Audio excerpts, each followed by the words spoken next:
This is the new Mazda CX-5. No, Matt, it's the new MG HS. Yeah, I knew that. I booked the blooming car in. But I'm trying to make a gag because it looks a little bit like a Mazda CX-5. And it's a competitor to the CX-5, only one that is more affordable. Now, MG have actually made this slightly bigger, a little bit more upmarket, but they haven't increased the price too much compared to how other manufacturers have increased their prices. More on that a little bit later on in this video. Anyway, I'm going to review this car, tell you what's good about it. Never in my life have I seen that before. What's not so good about it? Hell no! Take it for a drive and show you how practical it is. And it's actually quite easy to accidentally remove. I'll also be getting very, very wet because it's a typical British summer's day. Yay! I'm Matt Watson and you're watching Carwow. It's wet today. MG got famous building lightweight sports cars in the 40s, 50s and 60s. By the 90s it was part of the Rover Group and was also building hatchbacks, saloons and estates. But it went bust in 2005 and is now owned by Chinese company SAIC Motor. Since then, MG has progressed from building forgettable cars like the MG6 to more interesting ones like the MG4 X-Power and the rapid Cyberster convertible. But its most popular new model is the HS SUV. It's actually the 5th best-selling new car in the UK right now. The success of cars like this should allow MG to keep building interesting sports cars into the future. But this plan only works if the HS can bring in lots of sales, not for just 1 year, but year after year. So, is it good enough to go the distance? And why have so many people bought one already? Let me talk you around the exterior design of this car. Visually, it's not bad. Big, proud MG badge there on the top of the bonnet. In fact, this bonnet has various creases in it to try and give it some presence. Got a huge grille, and this kind of shaping here, this quite sporty lower front bumper, reminds me a bit of a Volkswagen Golf R. This, though, fake vents. Well done, MG, not. Moving down the side, so it doesn't matter which spec you go for, the cars look the same externally. Alloy wheels are 19 inches in diameter. You have two-tone around the wheel arches to give the car a rugged look. This decorative stripe down the side. You've got chrome around the windows and on the roof bars to give you that SUV feel. And as all SUVs should have, you've got doors which cover the sill so you don't get your legs dirty when you climb in and out when it's wet and miserable like today. Moving down the back, you've got a little spoiler there, full length light bar at the rear, and wait. Hell no! Why? Fake exhausts. Oh no, they've been copying Audi from about 4 years ago. I think the real exhaust is just under there. Have a look. I'm too embarrassed to look myself. This sort of exterior trim just makes the car look cheap. It'd be much better if they didn't have any visible exhaust at all, like the Skoda Kodiaq. I hope this lazy design philosophy doesn't rub off on the MG's interior. Well, no, it doesn't. It actually feels quite nice. So you've got this leatherette here on this part of the dash. Top of the dash is squidgy. This is squidgy. It's leatherette again with fake stitching. This is all squidgy. I like the contouring in the doors. Steering wheel feels good, and the switches all feel quite expensive in the way that they're damped. There are some cheap plastics, so low down here, on here, and down here on the door bins. That's quite cheap feeling, but really, are the cars this price? No different, to tell you the truth. In terms of the infotainment system, visually I quite like the look of it and the graphics are okay. It's not the slickest system nor the most responsive, and some of it can be a bit confusing to use. Digital driver's display is nice and clear. You can cycle through a little bit of extra information in that part there, but you can also change the view slightly, but you have to go through the actual main infotainment system to do that, so you can't do it on the fly like you can in many other cars. In terms of storage, so some storage under there. There's your wireless charging pad. However, it is not cooled like it is in some other cars. You've got two cup holders there which are exposed, and the annoying thing about those are that then they block your USB ports. Speaking of which, these are old school USBs. And there's your 12-volt socket. Oh, it's like a cigarette lighter. The shiny accents around the cabin also help brighten things up a bit, and while this black plastic trim does look quite nice, if you look closely you can see that that has taken a bit of a beating already, and this car is relatively new. Now in here is your glove box, fair old size, and you actually, oh, hello.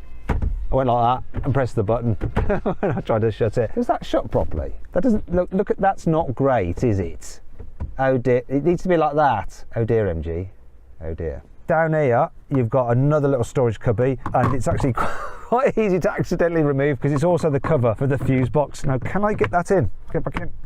got it back in. Door bins, they're big, very big, but they're not lined with felt, so things do rattle about in there and it can get a bit annoying when you're driving. What's not annoying when you're driving are these seats. The moment I got in this car, I just thought, these seats fit me perfectly. There's plenty of adjustment in them as well, and they're electric. Ooh. Now I should point out this is the top spec car, but you get these electric seats on the entry-level model as well. What you don't get on that though, it has cloth seats. Leather is better, and you can have this leather interior in tan for an extra £500 if you want. Oh, last thing to check. Vanity mirror is a little bit small for me, but rear view mirror is quite nice the way it's frameless, so I'll let it off. Lots of brands save money by using cheaper materials in the back seats, which is bad in a family car because they're specifically designed to carry passengers. However, MG has done a few things to buck the trend. Well, I'm really impressed. It's extremely roomy. Look, lots of headroom, absolutely loads of knee room. And check this out, right, foot space. Yeah, I can really stretch out in this car, and these seat backs are quite reclined. It's very comfy. I could go a long way in the back of this car. Right, jump in the back with me just very quickly. What do we think? That's all right. Yeah, it's good.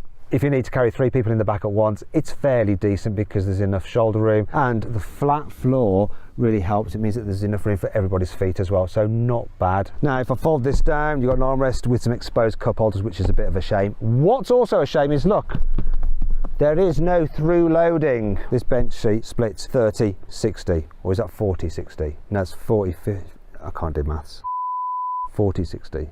That's right. Anyway, other things you need to know. You've got some pockets on the seat backs. Door bins are big. Oh, look, somebody's left a can in there. Who can that be? You've got 2 USBs there, but once again, they're old school USBs, which is a shame. But I've got to point this out, right? Even back here, the quality is decent. Look, in the back of a Volkswagen Tiguan, that's hard, cheap plastic. Here though, it's soft and yielding, like in the front. Well done. And well done for this, MG. Rear windows that doth go all the way down. Nice. No, let's leave it. We have an electrically operated tailgate, which is good, and you've got 507 litres of boot space, but how many carry-on size luggage cases can you fit in there? Let's find out. It's not too bad, is it? Now what's handy is, look, you don't really have a load lip to lift stuff over, so you can slide things in nice and easily. There's a couple of nets there and there. Look, we're keeping our cleaning equipment. Fold down the rear seats, you have to reach in like this, up, and then they fold down quite easily, look. And the seat belts don't snag either. And you've got a continuous load floor, so look, I can just slide things, whoa, right to the front like that. Good stuff.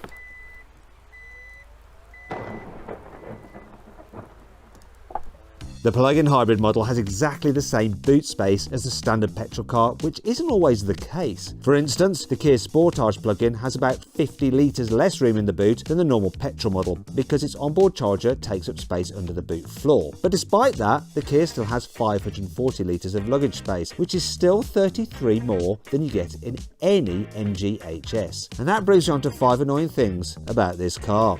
If you're using Apple CarPlay or Android Auto, which most normal people will be doing, but you want to change the climate control, you have to hit this button down there to go to home. Brings you out of your Apple CarPlay or Android Auto. Then you have to hit that for the climate, and now you can operate things like the fan. And then I want to go back, so home again, Apple CarPlay, come on. Oh, and you've got to do all that while you're driving. Oh, by the way, Apple CarPlay and Android Auto, there's no wireless. So you have to have wires in 2025, brand new car.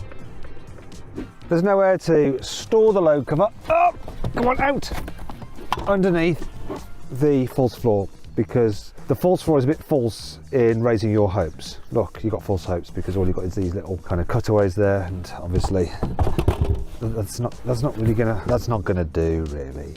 If you have the automatic version of this car, you get a manual mode for the gearbox. Now, there's no pedals on the steering wheel, which is a shame. Instead, you have to use the gear selector. So you move it across, but to change up a gear, you have to press it forward, and to go down a gear, you pull back. Now, Porsche used to do it like this back in the day, but everyone complained for so long, and even they admitted they got it wrong and switched to do it back for up, forward for down, not forward for up and back for down.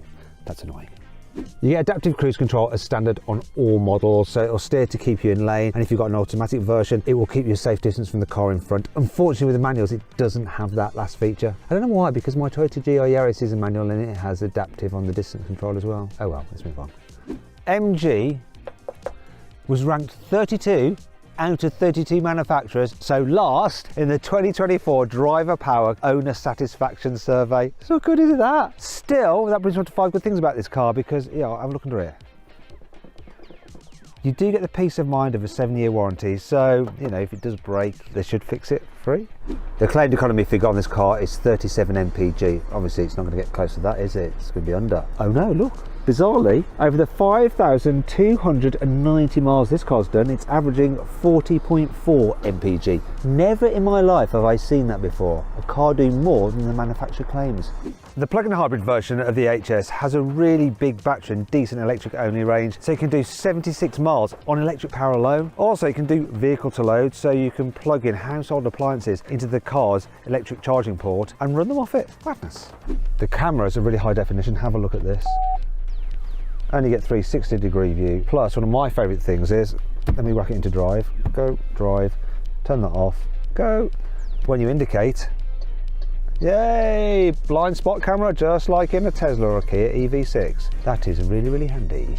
However, unlike those cars, there's no fully electric version of the MG HS. Instead, all models get a 1.5 litre petrol engine on its own or with a hybrid system. The conventional hybrid has 224 horsepower and 340 newton meters of torque, and the plug-in model has 299 horsepower and 350 newton meters of torque. But this particular car is the standard non-hybrid petrol, which has just 169 horsepower and 275 newton meters of torque, and that doesn't really sound like enough in a car as big as this. So I'm going to launch the car, and while I'm doing it, I'm going to time it from 0 to 60. It's supposed to take 9.6 seconds. Let's see what it really does, though. It is a bit wet today. Brake boost. Oh, wheel spin.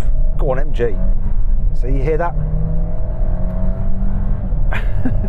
It's quite an angry sound, but it's quicker than MG said by quite some margin. 0 to 60 in 8.6 seconds, not 9.6 seconds. Which is quite impressive considering its relatively small engine has to move a 1.6 tonne SUV down the road. Hybrid models are heavier still. The plug-in weighs almost 1.9 tonnes, but that car has more power and it can use regenerative braking to help it slow down. The standard petrol can't do that. So will that affect how well it performs in a brake test from 60 miles an hour? Let's find out. Looking for around 40 metres because it's wet. 3, 2, 1, hard braking now.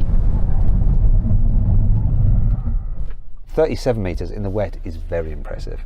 I've been a motoring journalist for about 20 years and I've pretty much driven every new vehicle in that time. And based on that extensive experience, I think the best way for me to sum up what this MG HS feels like to drive is that it's a car for people that aren't that into cars. Now that might seem a bit damning, but it's not, right? Because, you know, this car is easily manoeuvrable in town, it's fine for the school run, goes down the road well enough as well, the suspension is satisfactory, sometimes a bit fidgety, but overall comfy enough. Yes, it doesn't have the sophisticated feel of, say, a Volkswagen Tiguan, especially if you spec the Volkswagen Tiguan with adaptive dampers.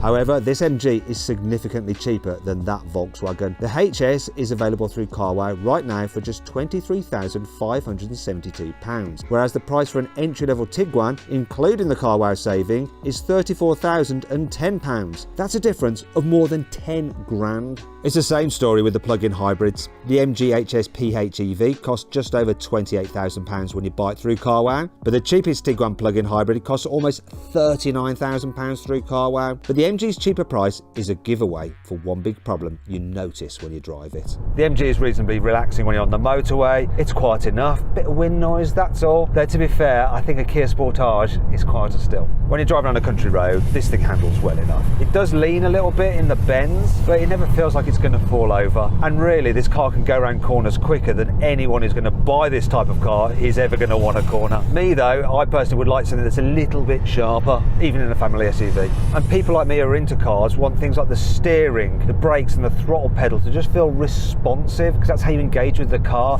And you can just tell that MG's engineers haven't spent as much time honing those kind of controls than say Ford's engineers did with the Ford Kuga, because you just feel more connected to that car. As a result, here in the HS, while the controls are sort of acceptable, they're certainly not delectable. But I guess MG knows that things like steering feel really aren't a priority for people who aren't into cars, because if you're merely buying for pragmatic reasons, this MG HS just fits the bill well enough. There are a few niggles though which will even annoy non-car fans. For instance, the front and rear pillars do create blind spots, which is a bit annoying when you're driving around town. Also, this 1.5 litre turbo petrol in the petrol model doesn't actually feel like it's got a turbo fitted to it because it lacks the mid-range punch you get from other turbo engines. That means that really if you want to go quickly you have to rev the nuts off it, a bit like an old MG sports car to be fair. Also, when you do rev the nuts off it, it can sound quite noisy. Now if you want to go even faster, you can get the plug-in hybrid version of this car. Yes, it is quicker still, and it solves the noise problem because it's quieter, because you've got assistance from the electric motor and it's got more power. And while the gear shift in the manual version of the petrol only model is a bit rubbery, this automatic is actually pretty slick. It uses dual clutches for very fast shifts, just like the gearboxes in Porsche sports cars. However, that's not enough for someone like me to actually want this car. Neither is the fact that when I did a brake test in it, it stopped from 60 miles an hour in the wet in 37 meters, which is very impressive. But the real question is, would I recommend this car to someone who just wants good value for money, simple A to B family transport? And the answer to that question is absolutely yes. So then, what's my final verdict on the new MG HS? Should you avoid it, consider it, shortlist it, or just go right ahead and buy it? Well, if you want a practical family car that's great value for money and you're not that into cars, you should shortlist the MG. I'm very, very wet.